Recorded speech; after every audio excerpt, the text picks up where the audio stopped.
Doom 2016 is a masterpiece of an FPS, and with the arrival of Eternal, I think it is appropriate to see how it compares to its predecessor. Eternal is a departure in many ways from 2016, some good and some bad. Eternal adds several exciting abilities and expands the Doom world far more than 2016. I would like to point out that while it may seem that I'm being overly critical of Eternal at times, it is because it's worthy of criticism, and it is quite good. Instead, I would like people to take it more as a constructive criticism, to polish some things for a sequel.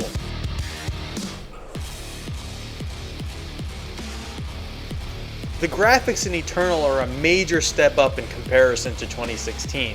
The times have progressed, and it really does show that they've also put in a hell of a lot of effort. The game looks gorgeous from almost any angle. There are the occasional graphical glitches here and there, but overall the set pieces are amazing. At times wondrous and often grotesque, but always interesting. Across the board, I think they did a great job, and there's not enough praise I can give it.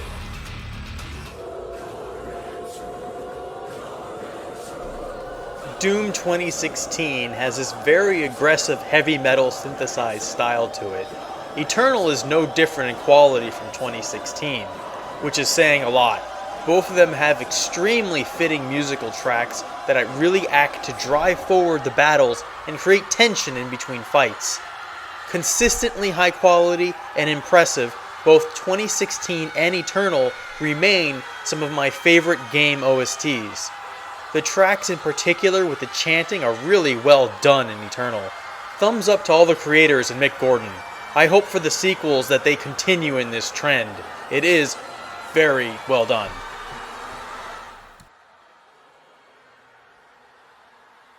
Doom 2016 re-established aggressive arena-like battles are the core of the gameplay.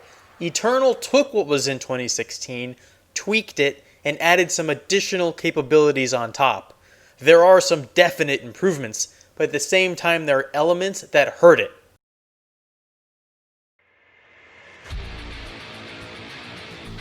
Let's start with the positives for the gameplay in Eternal before getting into the negative aspects. The first point I would like to talk about is the ammo management. Ammo management in Doom Eternal was something that I despised for almost the entire game, but by the end I pretty much liked it. The reason I hated it was because it felt so unnatural and bothersome. In Eternal, ammo is severely limited, and hunting for it and using the chainsaw for more ammo is critical. Even after I got all the ammo upgrades, I still felt hard-pressed with the heavy ammo. However, towards the end of the game, I really felt like it did add excitement to the fights and really pushed me to try and make each shot count. This is a very hard, steep learning curve to overcome, but I will have to put it in here as a positive after playing the game fully. Another positive is that they added more mobility options in the form of a dash that allows you to surge forward quickly and is also used for platforming. Later on, this is upgraded to allow a second dash. I really enjoyed the new mobility option. 2016 lacked these, and sometimes it was too easy to get cornered and taken out. As far as weapons, all the old mainstays are back, but they added some other abilities. They added in a Blood Punch, which charges with glory kills. The Blood Punch is a great fallback if you get jumped by enemies and need a quick way out or additional health. The Freeze Grenade is extremely useful to stop enemies in their tracks. In addition, there are suit capabilities to match these new abilities. The respawn points in 2016 were quite simple. You would restart back in a safe area, then have to work your way back. This was not ideal in some of the instances when it would take very long to get back into the action, but it worked pretty well. In Eternal, they tried fixing that by spawning you closer to the action.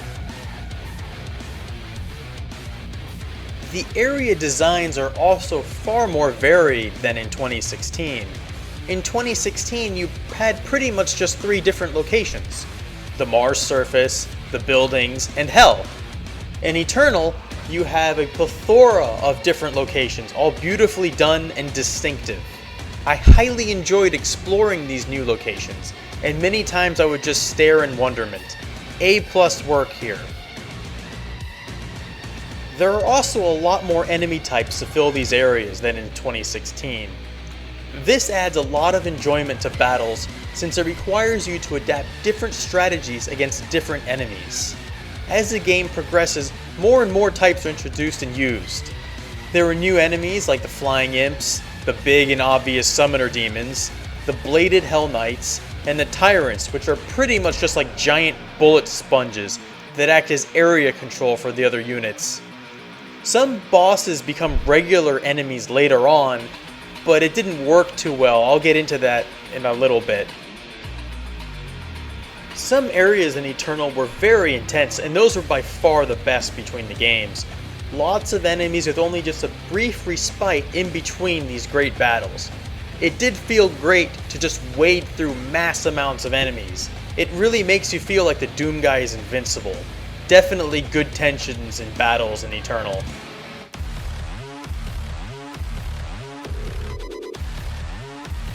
Now let us delve into some of the negatives and the things that did not work out too well. I had put ammo management as a plus, but it's not perfect. I think the ammo was adjusted too far down. Heavy switching between weapons and chainsaw use is key to having enough ammo through the fights. However, this is a pretty drastic change from 2016 that took me most of the game to adjust to. Also, the fact that the chainsaw regenerates fuel is a tip I missed that in retrospect would have been nice to have had more feedback on screen in some way. Weapon switching should have been overhauled. In 2016, weapon switching was not quite as critical unless you were trying to maximize DPS. However, in Eternal, I felt it was necessary. You don't have enough ammo to keep using the same two weapons, so you need to instead switch heavily. In Eternal, I believe they should have taken to a more immediate and visual icon to aid in weapon switching. Something like from the Ratchet & Clank games would have served far better. You would have a graphic in the bottom left that would display all the weapons that could be accessed from the D-pad, possibly in conjunction with another button. It could have been a color-coded feature built in where, if it had no ammo, it would turn bright red. For a console player, this would have been far better than the clunky weapon switching system we got, where it was easy to switch to a wrong weapon, and time-consuming sometimes to switch to a weapon that actually has decent ammo. Before, I covered the good points for the spawn points being closer to the action in Eternal. But some of these are in really bad spots. One spawn point I got spawned me in lava, and you would die almost every time just escaping the lava. Another similar bad spawn point was in the purple muck that prevents you from jumping, and enemies were immediately firing at me the second I spawned. And of course I happened to not have a lot of ammo either.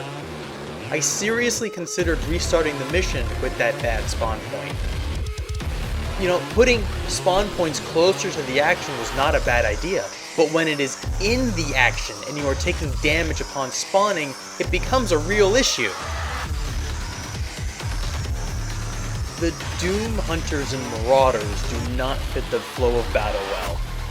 Once you get all of your weapons and you know how to fight them, the Doom Hunters fit in more since you can take them out better. However, the Marauder pretty much takes over the melee fight any point they appear. You are forced to focus on them, otherwise they will kill you. This is not too bad normally. The Hell Knights in 2016 really served the same function for most of that game. You were forced to focus on them or be beat to death. However, the Marauders have a couple crucial differences. They are super fast and have an even faster pet dog. They have fast, powerful long-range attacks. Until you stagger them, you cannot even damage them long range due to their invincible shield. The worst aspect though is that they require precise timing to damage them, and the weapons that do good damage come in limited supply. If you are out of powerful ammo and gas, things just become irritating, because you have all these other enemies that are jumping on you, but you have to focus on the Marauder. It just doesn't work well. The level designs in Eternal are very good, but sometimes I would get stuck on random objects and then die because of them. In 2016, I don't remember getting stuck on random things like rocks or railings and dying. They should really streamline these fight areas and leave such fluff for areas between the battles. One other peeve I have is the totems. I like the idea of enemies being faster and stronger and spawning infinitely on the surface, but not as a treasure hunt. In the middle of the game they are introduced, but I hated them immediately, especially when it can take you a good amount of time to even find the things. It seems like the summoners took the place of these late game, and for that I am quite grateful.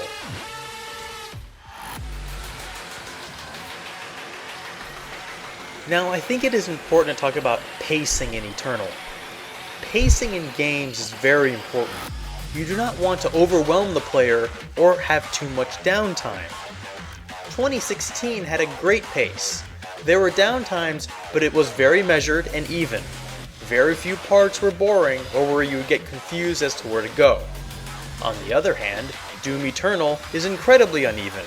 At times plotting and boring, and then at other times balls to the walls intense. One aspect that killed the pacing for probably a fourth of the game was the very jarring tutorials. Eternal has these very jarring tutorials that completely interrupt gameplay to try to thoroughly show you then what you'd have to do with the new weapon or ability, when you would naturally try it immediately after getting it. If you must explain how to use something, do it concisely and unintrusively. As a prime example of downtime issues was the Doom Fortress. The Doom Fortress essentially acts as a hub between the sections of the story, but it is full of what amounts to nothing. The area itself would have been far more interesting if you had to fight your way through it as a level, but instead they use it to store stuff you pick up in the missions. Another area with too much downtime was that preamble in the Colosseum fight area. Way too much of nothing but people spewing narration until the fight. Less areas of nothing would have been more appreciated.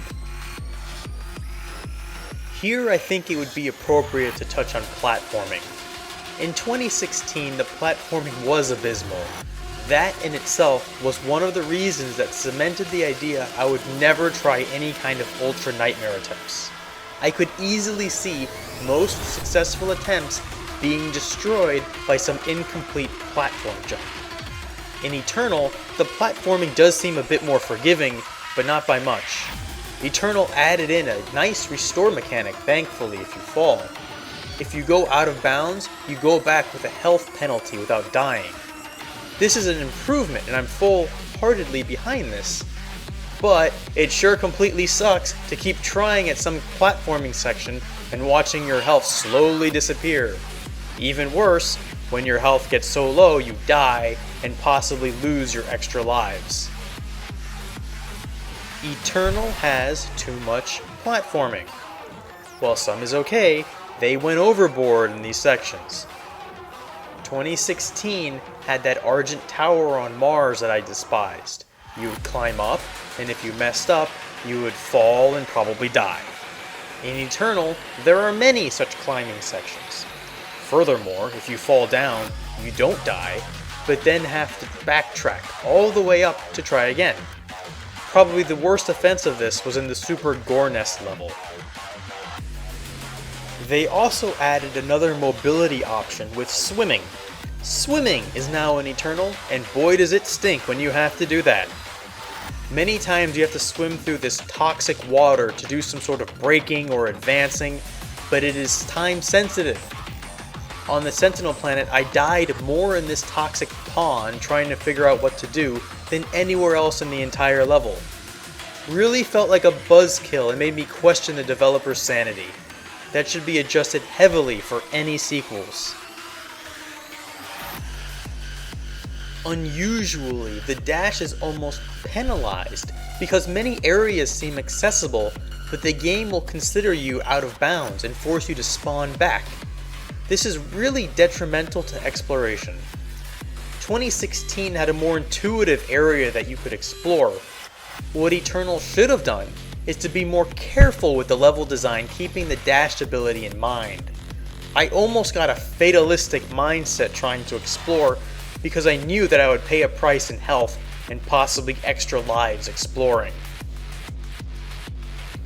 And outside of exploring, many times it was not clear how to continue.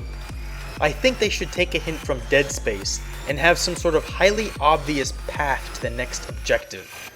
I say this since Doom excels in combat, and it should not be trying to hide where to get to the next fight.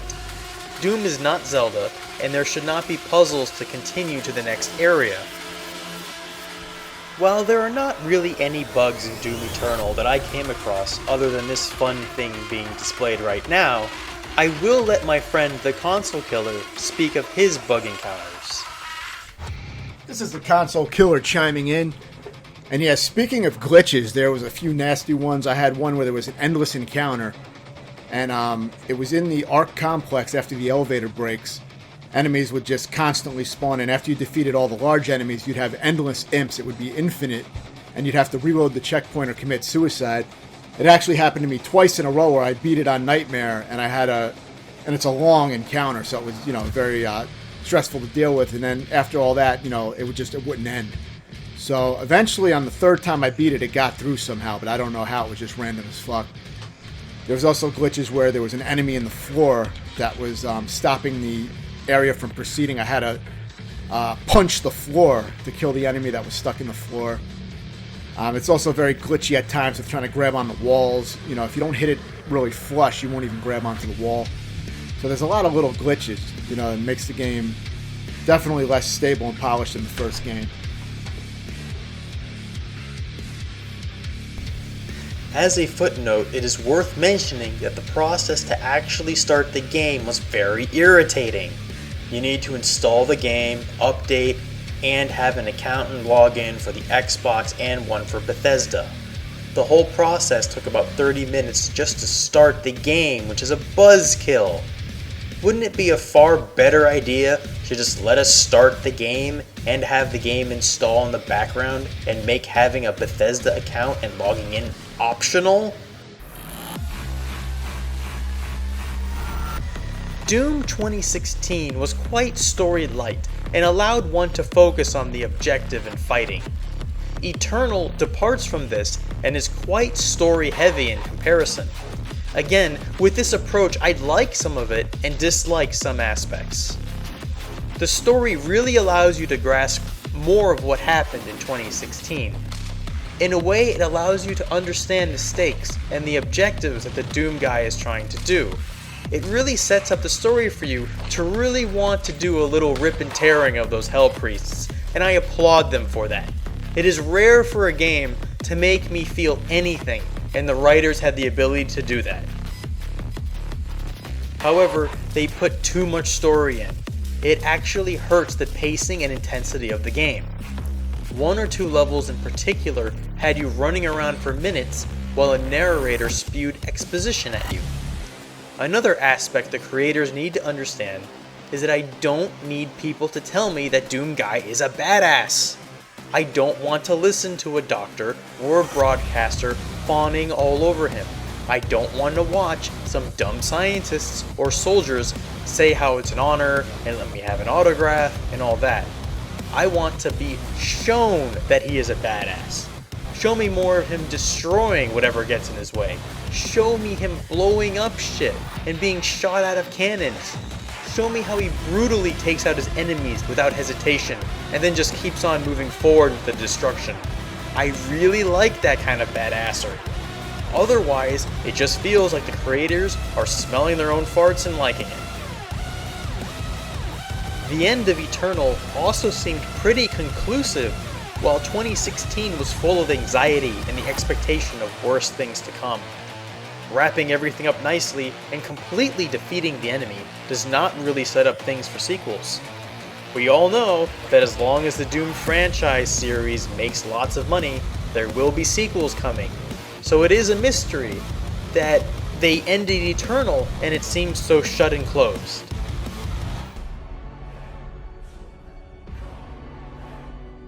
2016 had every boss be this large, difficult obstacle that had to be overcome. The game made you focus to defeat them, and even now, years later, I still distinctly remember them as fun fights. Each boss fight had a good heart pumping to them, especially the Cyber Demon boss. While it felt like the last boss was pretty weak in comparison to the Cyber Demon, it still felt good to blow that bitch's head off at the end. Eternal, in contrast, felt much more disorganized when it came to the boss fights. Bizarrely, many of these so-called bosses would be back soon enough, with the Doom Hunter being a dual fight almost immediately after, and the Marauder coming again in a level or two. I will have to call those boss fights because there was a very clear health bar and build up to those fights. I will have to say also that they were poor boss fights. They lacked uniqueness, focus, and epicness. 2016 allowed you to really focus in on the bosses and really enjoy fighting them, while Eternal pretty much treats them like normal mobs with a health bar. Quite disappointing. I don't think the creators understand how having a boss become a normal mob decreases the impact of that enemy. The Doom Hunter in particular I felt was a major letdown, with all the build up throughout the level only to have the fight be essentially against a tough normal enemy. Not to mention being unable to focus and having limited weapons that were even affected on them the first time you saw them. This of course makes you go hunting for ammo in the middle of the boss fight, which is distracting and annoying. However, in Eternal, not all is bad with the boss fights. The Winged Maker fight was pretty fun and intense, especially near the end when you have almost no ground to stand on. But the real winner in Eternal is the Icon of Sin, possibly the best final boss in any FPS. Completely epic in scale and in aggressiveness, really a work of art of a boss fight. Truly the highlight of the entire game. I find it incredible they finished so strong. Just because of that, I am thinking of playing the game on Nightmare. One nitpick is that I wish the Doom guy used the sword to cut the Icon of Sin into tiny pieces or something, rather than just, stabbing him once and letting him fall.